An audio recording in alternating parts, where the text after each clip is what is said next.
ನಮಸ್ಕಾರ. ಬಾಳೆ ಕೃಷಿಯಲ್ಲಿ ಬೆಳೆ ಎಷ್ಟೇ ಚೆನ್ನಾಗಿ ಬಂದ್ರೂ ಕೊನೆ ಹಂತದಲ್ಲಿ ಎಡವಿದ್ರೆ ಏನಾಗುತ್ತೆ ಗೊತ್ತಾ? ಹೌದು, ಎಷ್ಟೇ ಕಷ್ಟಪಟ್ರೂ ಕೊಯ್ಲು ಅಥವಾ ಹಾರ್ವೆಸ್ಟಿಂಗ್ ಪ್ರಕ್ರಿಯೆಯನ್ನು ಸರಿಯಾಗಿ ಮಾಡದಿದ್ರೆ ಕೈಗೆ ಬಂದ ತುತ್ತು ಬಾಯಿಗೆ ಬರದಂತಾಗ್ತದೆ. ಇವತ್ತಿನ ಈ ವಿಶ್ಲೇಷಣೆಯಲ್ಲಿ ಬಾಳೆಹಣ್ಣಿನ ಕೊಯ್ಲು ಮಾಡುವ ಸರಿಯಾದ ಸಮಯ, ಹಂತಗಳು ಮತ್ತು ನಮ್ಮ ಲಾಭವನ್ನು ಹೇಗೆ ಗರಿಷ್ಠ ಮಟ್ಟಕ್ಕೆ ಹೆಚ್ಚಿಸಬಹುದು ಅನ್ನೋದನ್ನ ಬಹಳ ಸರಳವಾಗಿ ಅರ್ಥ ಮಾಡ್ಕೊಳ್ಳೋಣ ಬನ್ನಿ. ಸರಿ, ಈಗ ನೇರವಾಗಿ ವಿಷಯಕ್ಕೆ ಬರೋಣ. ಬೆಳೆಗಾರರು ಸಾಮಾನ್ಯವಾಗಿ ಮಾಡುವ ಅತಿದೊಡ್ಡ ತಪ್ಪು ಅಂದರೆ ಟೈಮಿಂಗ್, ಅಂದರೆ ಸಮಯದ ಲೆಕ್ಕಾಚಾರ.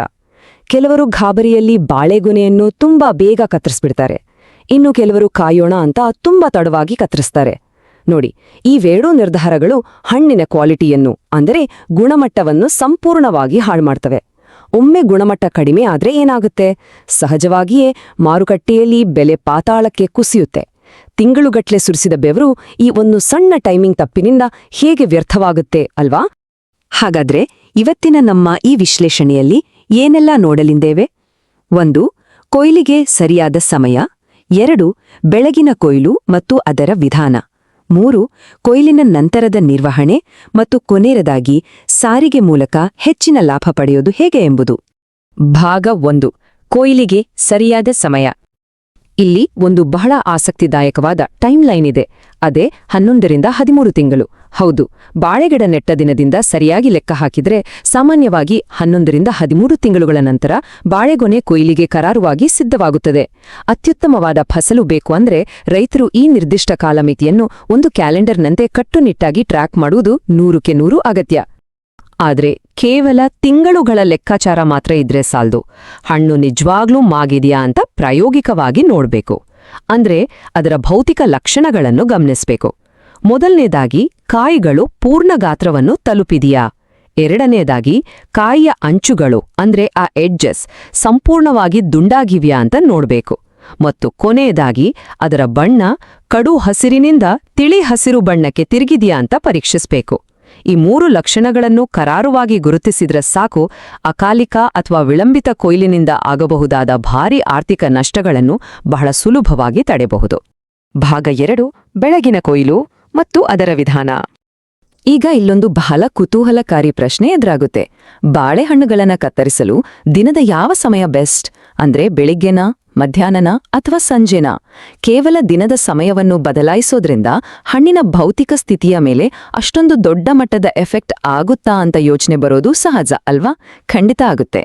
ಇದಕ್ಕೆ ನೇರವಾದ ಮತ್ತು ವೈಜ್ಞಾನಿಕವಾದ ಉತ್ತರ ಇಲ್ಲಿದೆ. ಬೆಳಗಿನ ಜಾವ ಕೊಯ್ಲು ಮಾಡೋದು ಯಾವಾಗಲೂ ಅತ್ಯುತ್ತಮ. ಯಾಕೆ ಗೊತ್ತಾ? ವಾತಾವರಣದ ಉಷ್ಣಾಂಶ ಇದೆಯಲ್ಲ, ಅದು ಹಣ್ಣಿಗೆ ಒಂದು ರೀತಿ ಅದೃಶ್ಯ ಶತ್ರು ಇದ್ದಾಗೆ.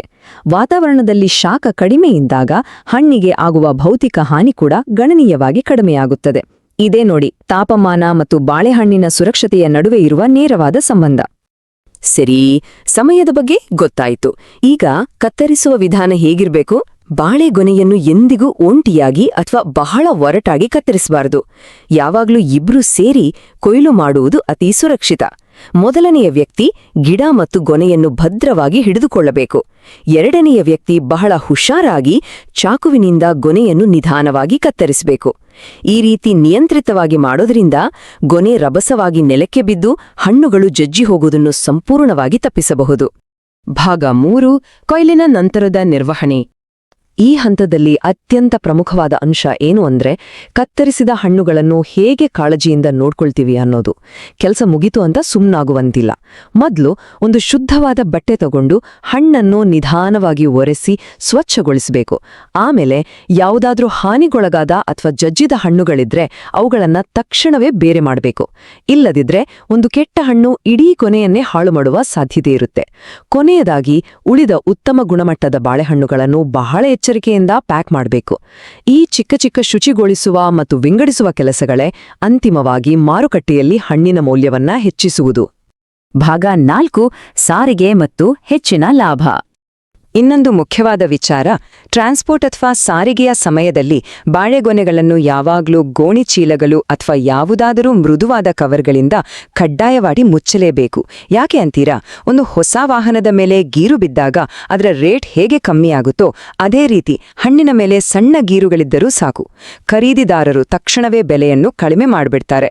ಸರಿಯಾಗಿ ಕವರ್ ಮಾಡೋದ್ರಿಂದ ಈ ಅನಗತ್ಯ ಆರ್ಥಿಕ ನಷ್ಟವನ್ನು ನಾವು ತಡೆಯಬಹುದು. ಇದೆಲ್ಲವನ್ನೂ ಸೇರಿಸಿ ನೋಡಿದ್ರೆ ಕೃಷಿಯಲ್ಲಿ ಯಶಸ್ಸಿನ ಮೂಲಮಂತ್ರವೇ ಈ ಲಾಭದ ಸಮೀಕರಣ ಅಂತ ಹೇಳಬಹುದು. ಉತ್ತಮ ಗುಣಮಟ್ಟದ ಹಣ್ಣು, ಅದರ ಜೊತೆಗೆ ಸರಿಯಾದ ಕೊಯ್ಲು ಮತ್ತು ಸಾಗಾಟದ ವಿಧಾನಗಳು ಇವೆರಡೂ ಒಟ್ಟಿಗೆ ಸೇರಿದ್ರೆ ಮಾರುಕಟ್ಟೆಯಲ್ಲಿ ಹೆಚ್ಚಿನ ಬೆಲೆ ಮತ್ತು ಗರಿಷ್ಠ ಲಾಭ ಸಿಗೋದು ಗ್ಯಾರಂಟಿ. ಸರಿಯಾದ ಟೈಮಿಂಗಿಂದ ಹಿಡಿದು ಸೇಫ್ ಆದ ಸಾರಿಗೆಯವರೆಗಿನ ಪ್ರತಿಯೊಂದು ಹೆಜ್ಜೆಯೂ ನಮ್ಮ ಉತ್ಪನ್ನದ ಕ್ವಾಲಿಟಿಯನ್ನ ಕಾಪಾಡುತ್ತೆ. ಕೊನೆಯದಾಗಿ, ಕೃಷಿಯಲ್ಲಿ ಕೊಯ್ಲು ಕೂಡ ಅಷ್ಟೇ ಮುಖ್ಯ ಅನ್ನೋ ಈ ಪ್ರಬಲವಾದ ಮಾತು ಸದಾ ನಮ್ಮ ನೆನಪಿನಲ್ಲಿರಬೇಕು. ತಿಂಗಳುಗಟ್ಲೆ ಬಿಸಿಲು ಮಳೆ ಅನ್ನದೆ ಪಟ್ಟ ಶ್ರಮ ಕೇವಲ ಕೊನೆಯ 10 ನಿಮಿಷದ ನಿರ್ಲಕ್ಷ್ಯದಿಂದ ಮಣ್ಣು ಪಾಲಾದ್ರೆ ಎಷ್ಟು ಬೇಸರವಾಗುತ್ತಲ್ವಾ? ಹಾಗಾದ್ರೆ ಮುಂದಿನ ಬಾರಿ ಕೊಯ್ಲು ಮಾಡುವಾಗ ಈ ಸರಳ ವಿಧಾನಗಳು ನಮ್ಮ ಲಾಭವನ್ನು ಹೇಗೆ ಹೆಚ್ಚಿಸುತ್ತವೆ ಅಂತ ಒಮ್ಮೆ ಯೋಚಿಸಿ ಪಾಲಿಸಿ ನೋಡಿ. ಈ ಉಪಯುಕ್ತ ಮಾಹಿತಿಯೊಂದಿಗೆ ಇಂದಿನ ವಿಶ್ಲೇಷಣೆಯನ್ನು ಮುಗಿಸೋಣ. ನಮಸ್ಕಾರ.